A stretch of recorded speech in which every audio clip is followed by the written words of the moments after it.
Selamat sore Pak Andi. Ya, selamat sore. Kebetulan saya tadi lewat sini dan saya WA Bapak ada di rumah. Saya mampir ke sini Pak. Iya, iya. Ya barangkali ada yang bisa kita bahas. Saya mau cari konten ini Pak Andi. Nggak apa-apa, nggak apa-apa. Beberapa waktu yang lalu saya lihat video YouTube dari Panji Wildan Berkicau Pak. Iya. Itu Iya. videonya preman. Oh iya, iya. Bagus ya Pak, saya lihat di situ bagus sekali, apalagi sama Panji itu dipasang mikrofon di sangkarnya. Betul. Iya. Nah, audionya terdengar jelas, panjang, dahsyat. Menurut saya seperti itu.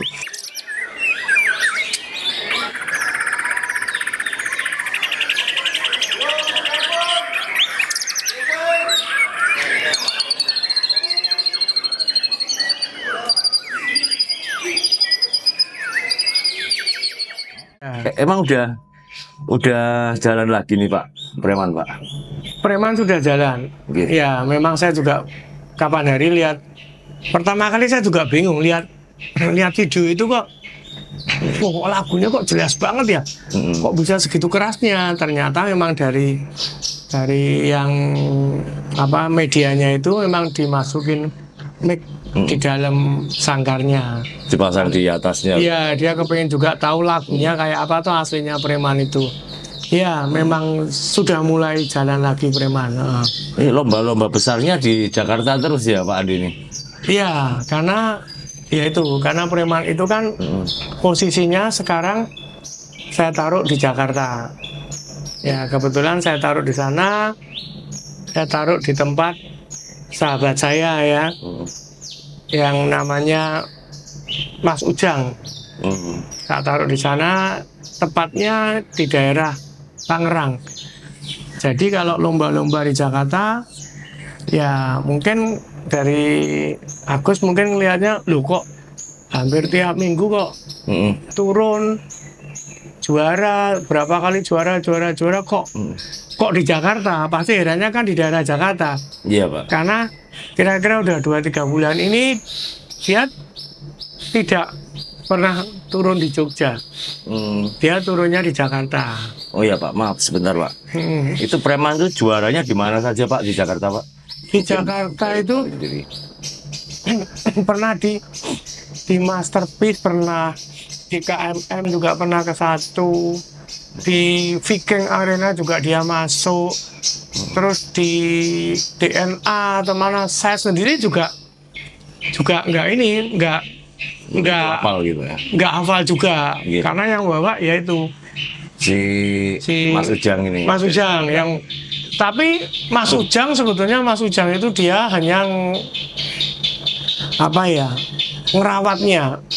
Dia yang punya ilmu ngerawatnya itu, yang bawa kadang-kadang dia 2 minggu sekali lomba dia bawa. Tapi kalau seminggu turun itu yang bawa krunya dari Mas Ujang itu. Krunya Mas Ujang Ya. yang bawa ke lapangan. Iya, yang kayak biasanya ada namanya Pak D atau gitu loh. Iya. Ade Roni kalau nama ininya. Oh, Nama kompletnya. nama kerennya digantangkan. Kalau nama kerennya digantangan Pak D. Pak D. Oh, oke. Teman-teman Jakarta mungkin udah pada kenal ya Pak. Khususnya daerah Tangerang ya. Dia pemain ijo. Oh, kebanyakan yang ngaku akar rumput itu ternyata orang terkenal semua Pak. Ya, kebetulan juga saya lihat kayak Mas Ujang dan tim itu ya awalnya ya akar rumput gitu kan. Gitu. Ya cuma saya juga terus terang melihat kerjanya preman sekarang di Jakarta, jujur saya bilang lebih stabil ya. Terus terang memang waktu itu pernah di Jogja, berapa kali di Jogja kita coba ngerawat gini, kadang-kadang jalan, kadang-kadang enggak. Gitu. Terus Mas Ujang minta, Pak Andi boleh tak rawat deh ya di Jakarta. Ya saya lihat di tempatnya dia nggak ada burung sama sekali. Karena burungnya dia, saya bilang kalau mau ngerawat coba burungnya dipindahin semua. Akhirnya burungnya dipindahin semua. Akhirnya dirawat di rumahnya Mas Ujang. Sendirian itu preman. Oh, sampai sebegitunya ya. Jadi demi preman akhirnya burung-burung yang lain harus pergi ya Pak, seperti itu ya. Betul. Saya lihat demi preman burung-burung yang lain harus pergi, juga Saya lihat kerjaan dia juga kadang-kadang dia ditinggal pulang, ngasih makan preman. Jadi full preman itu yang megang dari tangannya dia sendiri. Oh, Ya, berarti jadi yang makan jangkriknya, ngumbar atau apa itu dia sendiri yang Mas Ujang yang sendiri. rawat. Mas Ujang sendiri yang rawat.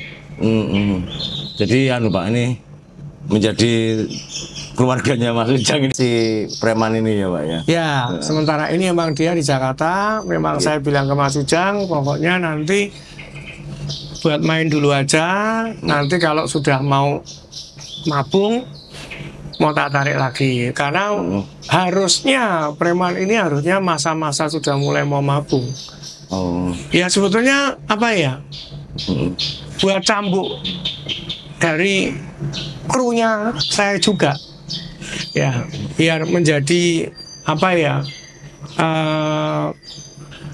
Jadi tim saya juga punya rasa penasaran. Wah, preman di sana lebih stabil. Ya, kalau saya bilang lebih stabil. Iya Pak. Kalau hebat, memang dasarnya burung itu hebat. Iya. Tapi bagaimanapun juga, kalau burung hebat, kalau yang rawat nggak bener, ya jadi nggak bener. Yang utama memang burung itu hebat. Sebaliknya juga ngerawatnya benernya kayak apa, kalau burungnya nggak hebat, iya tetap nggak hebat. Mau sampai kapan juga nggak akan jadi itu burung. Nah kebetulan ini preman burungnya juga sudah cukup hebat ya. Saya nggak akan bilang hebat banget lah. Masih banyak yang di atasnya preman. Preman cukup hebat, kepegang Mas Ujang, bener-bener dia juga ngerawatnya juga konsisten dia ngerawat itu. Jadi tampil di lapangan dan saya berapa kali lihat di lapangan. Ya biasalah saya lihat di lapangan, wah harusnya ke satu ini, dikasih kedua. Atau kalau enggak ditoskan gimana, ya udah namanya lomba kan sekarang ya seperti itu. Iya Pak. Ya berjiwa besar aja ya Pak. Ya kita mau protes ya nggak mungkin lah, wong lomba juga nggak akan pernah diulang. Diulang 4 huruf ya Pak ya jadinya. Kenapa? Kalau protes cuman ketemu 4 huruf. 4 huruf, maaf. Maaf. Itu dari Pak Andi itu kata-kata seperti itu cuman satu asal sumbernya Pak Andi dong. Yang di luar belum ada, 4 huruf itu belum ada. Terus gini Pak, ini kan lombanya di Jakarta terus Pak. Nggak kepingin ini mengukur kekuatan sampai ke Blok Timur Pak Andi. Nah, rencana kan memang rencana itu preman mau tak turunin di SMM. Kemarin sudah rundingan sama Mas Ujang sama teman-teman sana, ayo kita berangkat lagi seperti dulu kita juga pernah berangkat ke SMM bareng-bareng. Ternyata SMM itu malah dilaksanakan di Jogja. Di Jogja. Iya. Tanggal 5 saya waktu itu sempat ngobrol dengan Abah Tatu, saya WA, saya tanya SMM tanggal 15 jadi lomba gini-gini. Ternyata Abah Tatu dia bilang, Pak Andi, malah aku mau lomba di Jogja. Wah, saya dengar itu ya saya bilang, wah ya bagus aja kalau di Jogja. Ya sebetulnya kalau Jogja bagi orang-orang Jogja itu kan apa ya, jadi tuan rumah. Jadi kita bisa melihat lomba yang benar itu kayak apa. Di situ kan bisa tahu, oh orang-orang yang punya organisasi di Jogja pun juga dia akan datang, dia bisa lihat kayak apa tuh lombanya. Nah seperti itulah. Nah itu rencana emang preman nanti setelah dari rencana kan kita akan turun tanggal 1 Desember Iya, Pak. di tempatnya Umi Kasum. Oh di Taman Mini itu ya Pak. Taman Mini. Iya. Preman akan turun di situ.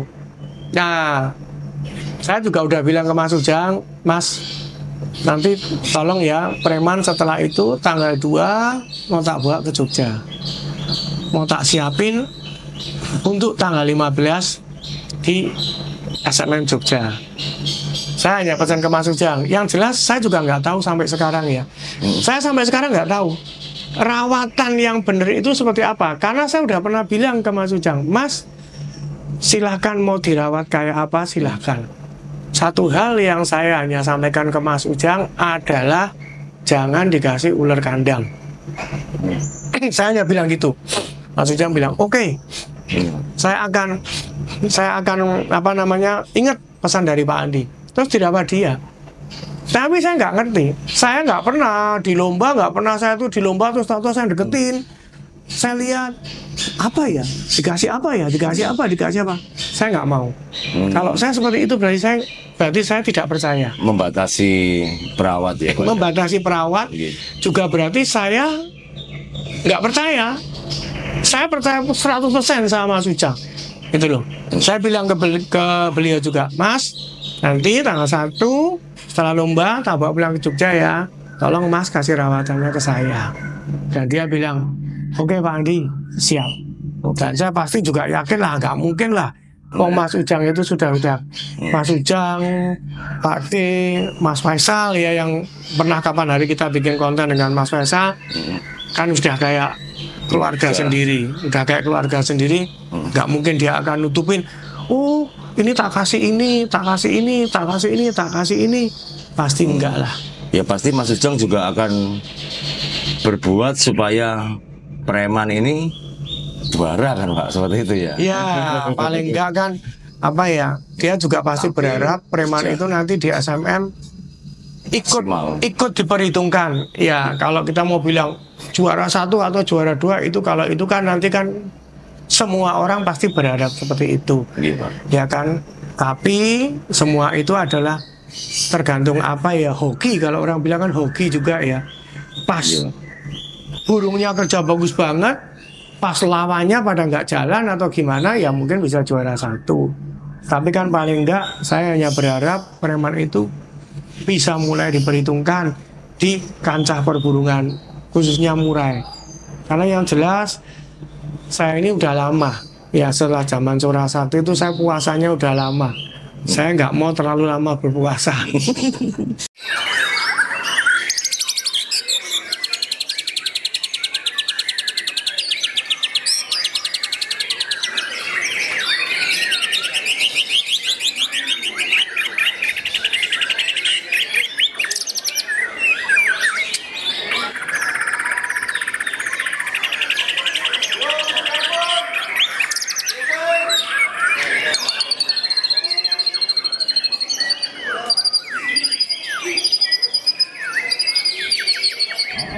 Oke teman-teman, ini di sesi kedua. Saya ngasih nomor 22 ini teman-teman, kandang SMM. Ini penilaian saya pribadi, ini luar biasa teman-teman. Dan 15, kemudian ajuan 3 ada 06, 08 dan 20. Ajuan tertingginya ajuan 2 10, ajuan 1 02, 14 dan 16. ada di nomor 22 dan nomor 15. Ini manuknya apik dan manuknya apik banget nih. Dua materi powernya luar biasa ini nomor 22. Kemudian ajuan 3 06. Nanti kita tampilin video aksi Kemudian baru ini. 08. Ini nama burungnya Preman Jogja teman-teman. Dan ajuan 3 20. Kandang SMM nomor 22, ajuan tertinggi. Nanti teman-teman bisa dilihat apakah konser ya. Prediksi saya ini bisa ke 1 atau 3 besar lah ya teman-teman. Nah 22A 1 menuju 22 teman-teman. Nah ya A2 sementara. Luar biasa ini. A3 teman-teman. Apakah mutlak ini manuknya apik banget dan asli ya. Nah mutlak teman-teman. Edan. Oke. Edan ini manuknya apik. Nomor 22 Preman Jogja. Mutlak ya. Jelas banget ini Bang Pai. Kita lihat di sini. Nah itu yang dibawakan juga jelas ya. Yang dibawakan juga jelas Bang. Teman-teman bisa dilihat. Ya. Oke, Preman Jogja. Selamat. Juara 1. Nama burungnya siapa? Preman Jogja. Oke, foto-foto. Ini nama burung siapa? Preman. Dari mana? Dari BSD. Semua pada sini 1, 2, 3. Ini nanti materinya sangat jelas teman-teman, karena ini saya pakai mic videonya, ini teman-teman bisa lihat. Nah oke, terima kasih Om. Ini manuk kayak gini rahasianya apa nih Om? Rahasianya ya rawatan aja sih. Ya, Rawatan dengan apa yang konsisten ya? dipesenin dari pemiliknya Pak Andi. Oh iya dan teman-teman. Oke Pak, nanti kita tayangin teman-teman. Jangan lupa ditonton, di like dan di subscribe. Wah, jangan sampai ada tertinggal lawan. Awas, satu hitungan lagi. Satu hitungan lagi.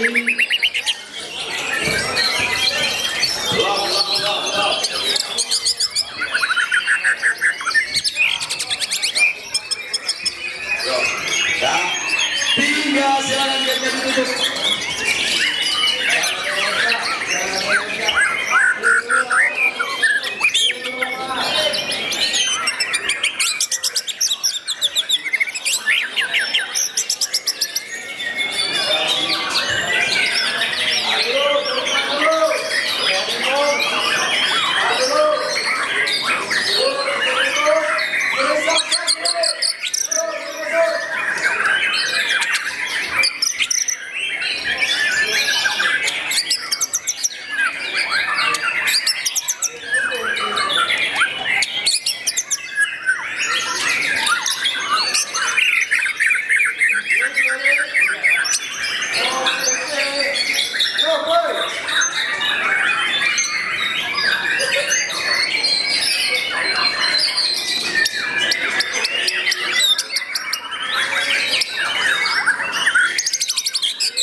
Kita tadi kan sudah bahas tentang preman ya Pak ya, preman Jogja.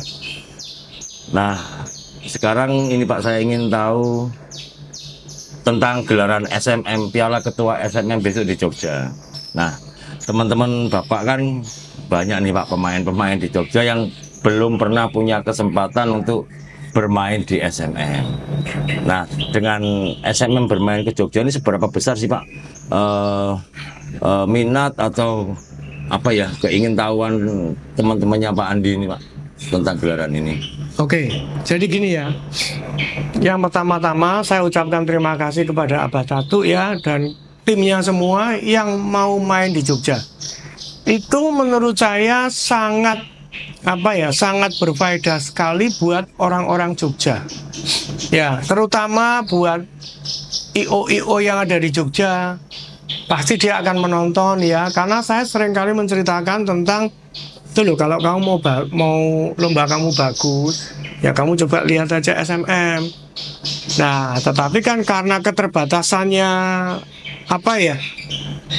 waktu, dia harus pergi ke luar kota, ke Surabaya atau kemana untuk melihat SMM. Nah kan dengan adanya SMM di Jogja itu sangat, menurut saya sangat bagus juga buat para pemain ya, khususnya Murai Batu dan juga IO yang ada di Jogja. Karena mereka juga beberapa ada yang ngomong ke saya, wah apik juga ya, bagus juga ya SMM ada di Jogja. Aku pengen lihat lah, aku pengen lihat seperti apa SMM di Jogja.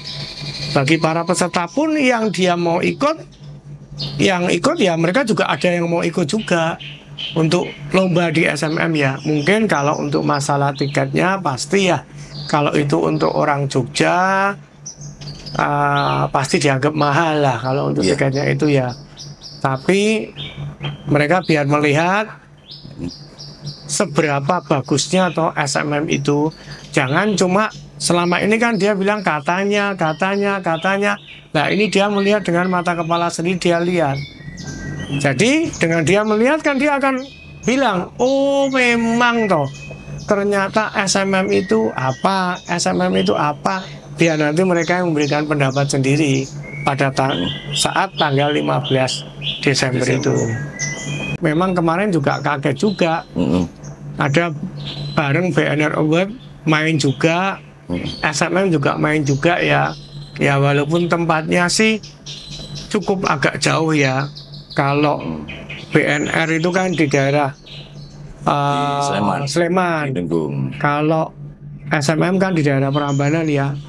Ya saya tinggal kembalikan ke orang-orang Jogja aja. Tinggal dia mau milih yang mana, mau datang kemana, silahkan. Saya juga, walaupun saya juga bekas orang BNR, saya tidak memberikan apa-apa, saya hanya bilang memberi kebebasan aja. Mereka pada mau datang kemana, silahkan. Gitu loh. Gitu ya. Jadi bebas saja. Ibarat warung makan, cari yang enak, cari yang nyaman. Gitu ya. Kalau yang nggak doyan pedes, ya cari warung makan yang nggak pedes. Nggak doyan manis ya jangan cari yang manis. Iya. Gitu ya. Oke, Pak Andi. Ini saya rasa perbincangan kita cukup ini, Pak. Saya juga tanpa persiapan ini. Nanti semoga di tanggal 15 besok burung-burung Bapak bisa jalan dengan maksimal. Kita akan konten di sana ya, Pak. Iya betul. Tentang sama perawatan. sorry Gus, sama sebelum ditutup ya, saya mau cerita nanti suatu saat saya akan bikin konten yang mungkin ya nggak tahu sudah pernah atau belum ya. Orang bikin konten apa sudah pernah atau belum. Saya akan bikin konten dengan judul Misteri Nama untuk Burung Murai Kita. Sebetulnya bukan murai untuk burung jagoan kita. Ya, karena saya pernah mengalami. Ya, jadi kalau ngasih nama ke burung murai atau burung jagoan kita tuh jangan asal kita kasih aja. Ini ya, berbau mistis gitu ya. Memang itu mistis atau enggak, saya juga enggak ngerti. Tapi memang kenyataannya saya ngalami hal itu. Dan saya ngalami itu dan terjadi pada saya. Nanti suatu saat saya akan beberkan itu semua. Karena apa ya? Karena saya jadi orang itu, saya sering menceritakan apa adanya. Ya, bukan ada apanya ya, tapi apa adanya. Tabrak aja ya, Pak. Tabrak aja, pokoknya itu aja. Nanti ya, suatu saat pasti saya akan cerita. Oke, teman-teman, ini nanti seperti yang dijanjikan Pak Andi, tunggu saja konten beliau tentang misteri nama burung. Demikian pertemuan kita hari ini. Salam Gitwamania. Salam lintas hobi.